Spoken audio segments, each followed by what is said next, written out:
I had to come down to the Corps this past week to see the Corps officer and to ask a favor. I was here when the call came in for Mrs. Morris to go to North Carolina to be on hurricane duty. And the officer looked at me and he said, "My wife just got a call and she's being deployed to North Carolina for hurricane duty. I have to be at men's camp this weekend and she was supposed to preach." And he looked at me and smiled. Okay, so here I am. It's a privilege and a pleasure to be with you this morning and to share with you. I don't know, are we getting feedback of any kind? Everyone can hear everything's yes or no? Yes, we're getting some feedback. We're getting some feedback. Lift the microphone up a little bit. That better? Is that better? Is that better? All right, we'll try that.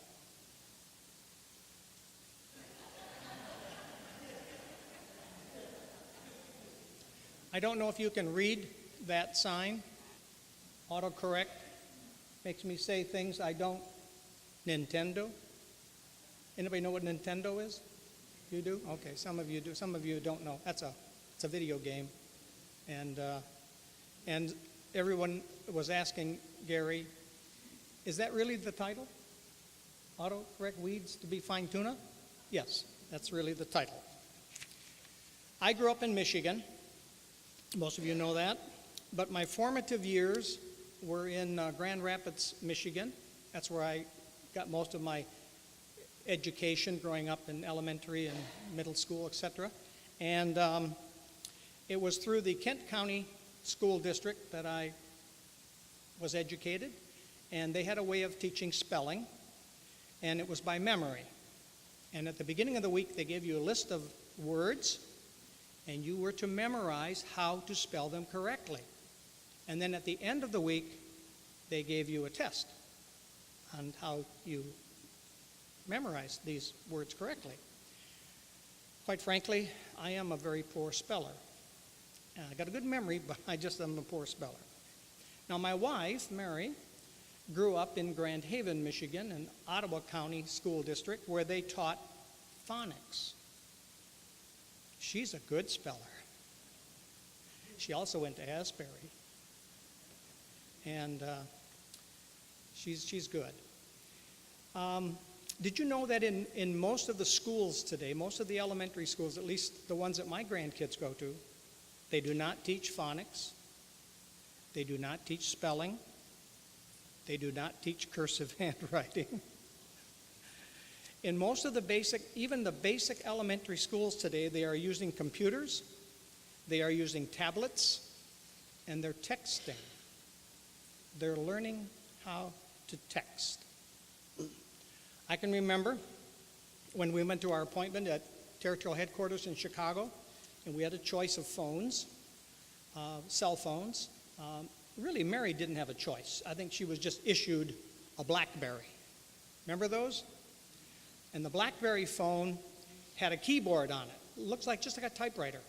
But there's little tiny buttons. So they give you a stick so that you can, hit the right, unless you're good at it, okay? Me, I said, just give me a flip phone, okay? It's a phone. If you want to talk to me, call me. If I want to talk to you, I'll call you. I'm not texting.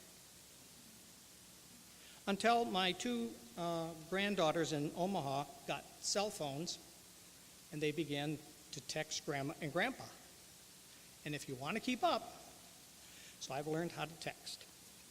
Okay, have you ever tried texting on that little phone? Have you ever tried texting on that little keyboard thingy? I mean, the button, the numbers are okay, but man, those little tiny, my fingers and my thumbs are just for the little tiny, phone manufacturers know this, okay? And so that's why they've developed two great features for the smartphone, okay? It's called predictive keyboard or auto text. So when you're texting, the words come up. So all you have to do is start spelling S-U-N, and automatically Sunday comes up. And you can just hit Sunday, and you don't have to spell out the rest of the word. I love that. And then there's autocorrect. How many have autocorrect? You don't have to raise your hands. Okay. But if you're terrible at spelling, autocorrect can make your message from an embarrassment or something worse, okay? Sometimes it can be funny. Sometimes it can sound stupid. But anyway, here are some interesting examples. These are true auto-corrected text messages, okay? The mom texts her son, "Did you eat dinner?" He says, "Yes, I just had a little seizure." "A seizure? Answer your phone. Hello, are you okay? What's happened? You need to call the doctor right away." "Mom, I meant I had Little Caesar's pizza, okay? I'm not dying." And she says, "Buy a new phone." "I'm just killing Tom at the National Portrait Gallery, so I'm totally ready to meet whenever." Oops, that's killing time, not Tom. Autocorrect is typing and is trying to send me to prison. It can happen.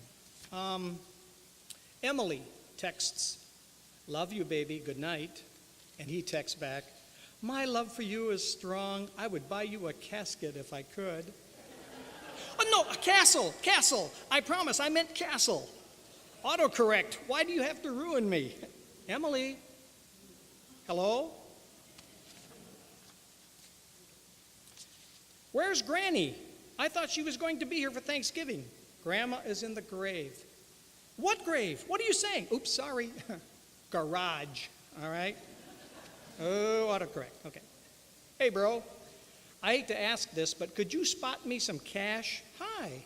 Well, what for and how much?" "Well, like I'm $300 short on my Mott's applesauce payment, due the 15th. "How much applesauce did you buy from them?" So I'm laughing so hard I can't breathe. "I wrote mortgage payment," okay? And it autocorrected to Mott's applesauce, all right? Because he had written Mott's applesauce to somebody else one time. All right, it can happen. "Hey, Thor, have any plans tomorrow? We're cooking a bug feast. Would you like to come?" "Oh, I mean a big feast." Haha, no bugs, I promise. Nice to have autocorrect. "You're going to ask her to marry you, I know it. Without a doubt. I've never felt like this about anyone before. I couldn't live without her. She just makes me want to be a better mannequin." Okay, that's good. "I've got to tell you something. Are you sitting down?" "I am, actually. What's up, Mom?" "Your brother was adopted." "What? What are you talking about? Why are you telling me in a text? Call me." "Oh, this darn phone. I wrote accepted. I meant to say accepted. He got accepted to Yale, not adopted." Okay, all right. That can throw you a little. "I don't know how to make you forgive me. I apologize 1,000 times. What more do you want?" "Actions speak louder than wombats." That's kind of funny, yeah. Ha ha ha. I just had my ELF defense unit exam. ELF defense. Yeah, that could make your day. Here's one of the better ones. Ready? This is from Jesse. "This is Jesus. This is my new number. I mean Jesse." And he answers back, "I was shocked that Jesus felt like I was a close enough friend to give me his number." Autocorrect can either make or break a good relationship or send you to prison. I don't know, whichever you wish to, but all of us have had many, and of course with all of the different ages and all the different cultural backgrounds that we represent, and there are many of you here that have been overseas, you've been serving in or visiting in various different cultural backgrounds. With all of the cultural backgrounds and the age backgrounds, I believe that every one of us has experienced what I would refer to as vocabulary problems. Okay? In other words, words that don't mean the same to me as they do to you, right? We've all had that. And there's a little bug that flies around at night and it lights up. So is it a firefly or a lightning bug? Depends on where you're from, all right? How many of you grew up wearing gym shoes? No, they're tennis shoes. No, they're sneakers. No, they're athletic shoes. All right? Where did you come from? Okay? So I take this roll and I cut it in half and I put meat and cheese and all kinds of things on there, and I just made me okay, ready? How many made a hoagie? All right. How many made a submarine sandwich? All right. How many made a grinder? How many made a hero sandwich? Mel James and I call him poor boy because we're so poor we can't afford one, right? Yeah, poor boys. And of course, is it a yard sale, a garage sale, a tag sale, a rummage sale? Depends on where you come from. If a building catches on fire and is completely destroyed, did it burn up or did it burn down? Don't answer that one. Don't answer it. You know, spelling has been around since printing, okay? And there's lots of Bibles that have been printed using the wrong words. And it wasn't until after they were printed that somebody finally proofread it, and they had to go back and reprint the Bible even in some cases. And sometimes those of us that teach and preach, we can get our words wrong too. When someone uses a word or a phrase that might have a different meaning to them, we automatically our minds go into what I refer to as autocorrect. Okay? When somebody says something and, I still call it the DMV. Okay? I go down to get my driver's license to the DMV. No. It's the tax collector. The tax collector. Nah. I still call it the DMV because that's my autocorrect. That's where I grew up. That's how I express it. And the Apostle Paul wrote a letter to the Christians at the church in Rome who were also struggling with a conflict among them. Okay? We had Jewish Christians who had just returned to Rome after being expelled by the Emperor Claudius. So here we had Jewish Christians coming out of the Jewish faith, Jewish background, and then we had the Gentile converts, and they were really probably made up most of the little, what we call house churches around Rome at the time, and so here we had these Gentiles who came out of a completely different background. And so Paul's letter to the Romans, Paul was trying to get their terms right, trying to get them on the same page. And so both of these groups were using what we would refer to as their autocorrect language or autocorrect understanding from where they came from and from what they had been taught. And when we look at the book of Romans, Romans can really be divided almost in two parts. The first part, chapters 1 through 11, are a lot of theology, theological thinking, doctrinal thinking, that kind of thing. And then chapters 12 through 16 are more what we would call the practical or the relationship chapters. And but I'm going to give you a real run-through overview here. Chapters 1 through 3, you don't have to be looking this up. Paul reminds these new Christians, Jews and Gentiles, that they are under a slavery. They are under a slavery that's more insidious than a cell phone contract. I can tell you that right now. They were under the slavery of sin, under the slavery of the world around them. And Paul tells them, all have sinned, and you can repeat it with me, all have sinned and fallen short of the glory of God. Everybody, Jew, Gentile, it didn't make any difference. And then in chapter 4, Paul reveals that the solution to the problem was through the law. Abraham brought the law. Or Moses. Moses went up on the mountain, came down with the law. And so they had this law. And this law and the laws that went with them. It wasn't just the 10 Commandments, but it was laws on dietary, it was laws on hygiene, it was laws on medical, everything you could think of that you live with. They had a law or a rule or something, an explanation of how and why and that sort of thing. And all of these things were supposed to make these people set apart so that the rest of the world would see the children of Israel and they would be drawn to God because of their lifestyle. But they struggled with the law. And you can understand why. I'll tell you why. Because by the time Jesus was on earth, the Sadducees and the Pharisees, the writers of the law, had extended the 10 Commandments and all the other things. They had like 600 some laws. Not only did they have laws, they had loopholes to the laws. And if you knew the loopholes, then you knew how to get around the laws. What do we mean by that? Well, everybody knows you're not supposed to work on the Sabbath. And your animals are not supposed to work on the Sabbath. So if a chicken lays an egg on the Sabbath, can you eat the egg? We have a law for that. Now, if you're keeping the chicken as an egg-laying chicken, then you can't eat the egg. Sorry, because the chicken worked on the Sabbath. But if you're keeping the chicken to cook it, then you can eat the egg because it's part of the chicken. Jewish law. I kid you not. And so Paul is trying to help these people who are coming out of this background of legalism or other philosophies.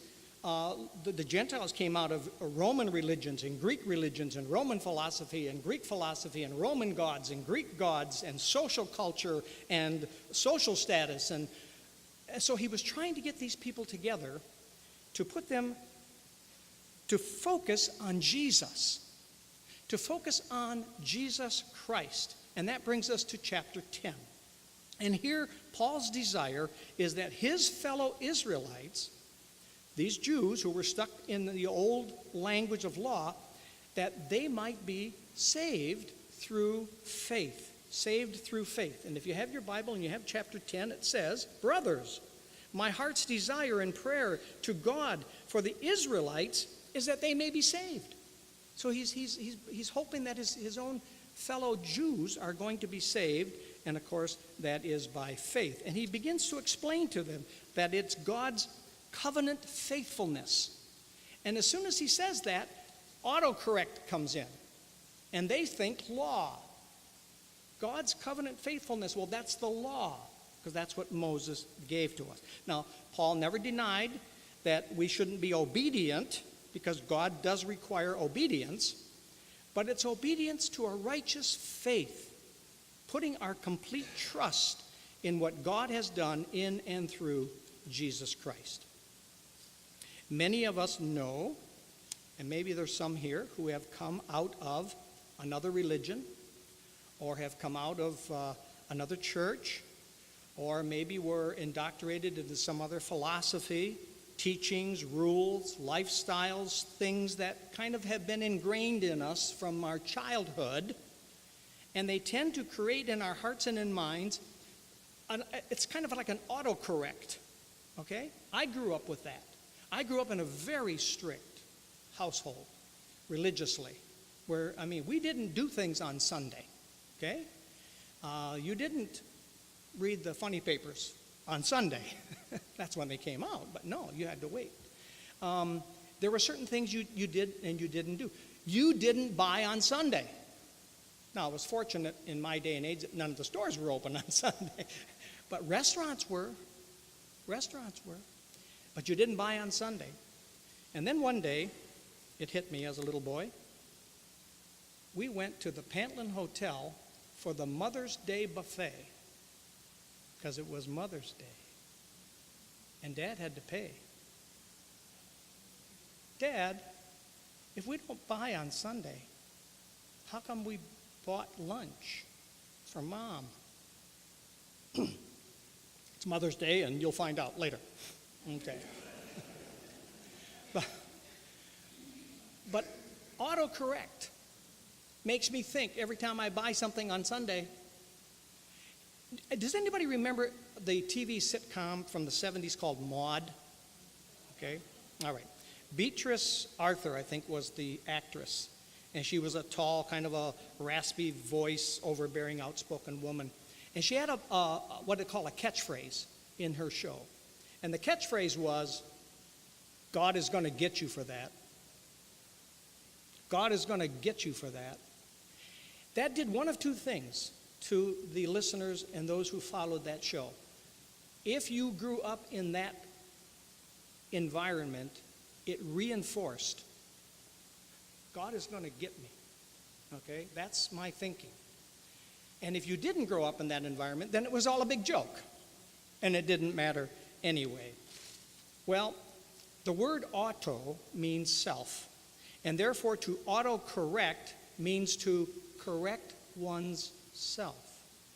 And thus, if the only correction in our relationship with God comes by depending upon our own auto-correcting, our own self-righteousness, our own self-obedience, our own self-being good, I have to correct myself in order to be accepted by God. I have to correct myself if I'm going to get to heaven. I have to correct myself if I'm going to be in good standing with God. And if that's the only correction that we have, then our lives can look almost as silly as some of those text messages. Because that's not what Paul says in Romans. And if you look at Romans chapter 10, he says that if you confess with your mouth Jesus is Lord. Well, that's easy. I mean, anybody can do that. After all. But you have to remember, he was writing to Romans, and if you confessed with your mouth that Jesus was Lord, that meant that the emperor wasn't Lord, and that was grounds for treason against the empire.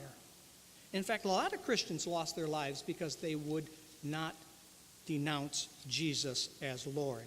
And so it was an important thing for these Romans when Paul wrote, confess with your mouth, out loud, that Jesus is Lord. And then what does he say?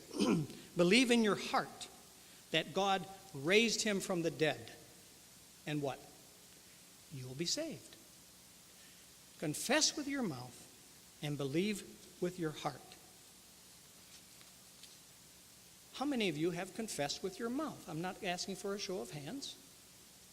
But have you truly, and are you willing, would you be willing to confess with your mouth that Jesus is Lord? And do you believe in your heart that he did indeed raise Jesus from the dead?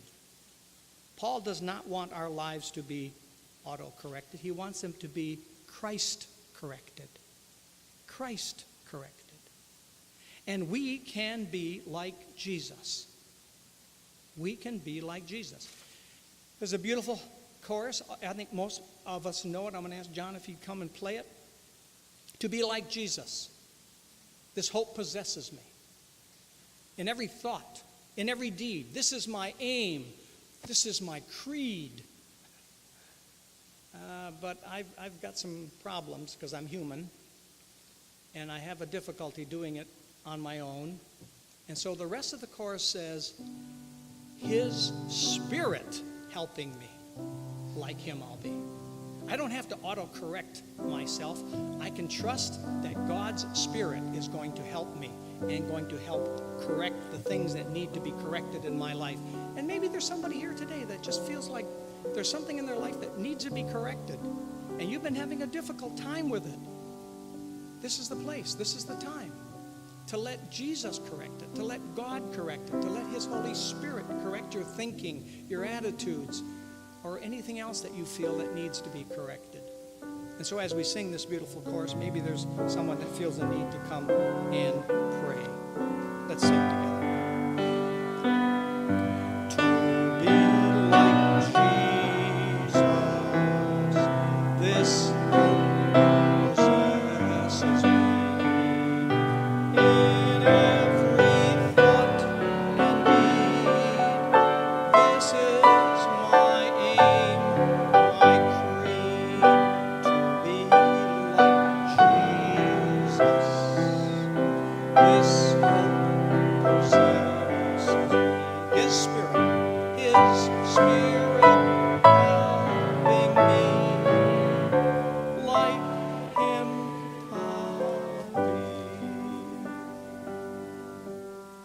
there are two things, two focuses that I want to bring to your attention today.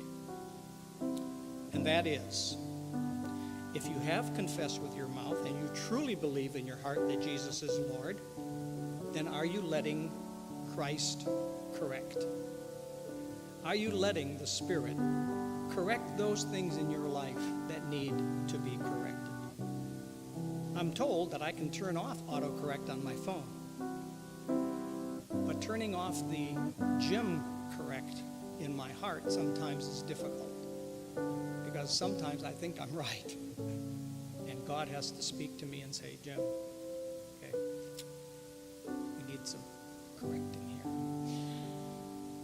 The other thing I want to draw to your attention is this, from Romans chapter 10.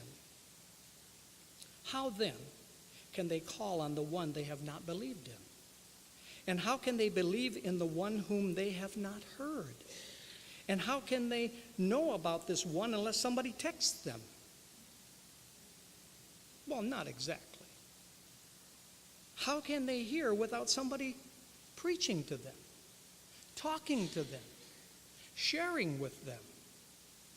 And how can they do that unless God sends them?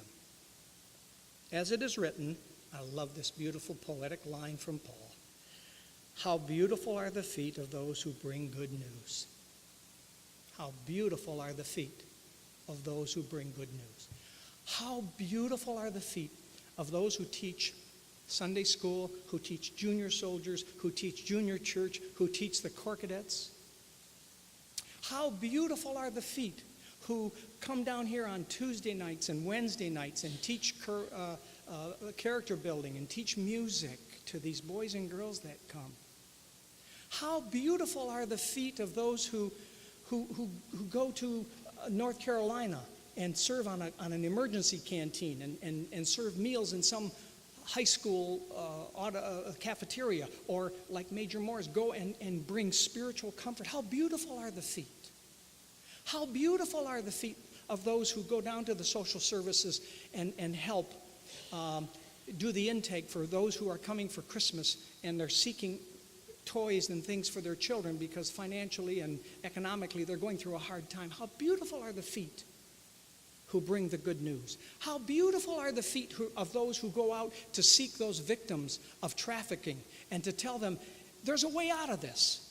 There's a better life. How beautiful are the feet. How beautiful are the feet. Can that be said of you? Are your feet beautiful? Are you sharing the good news with someone?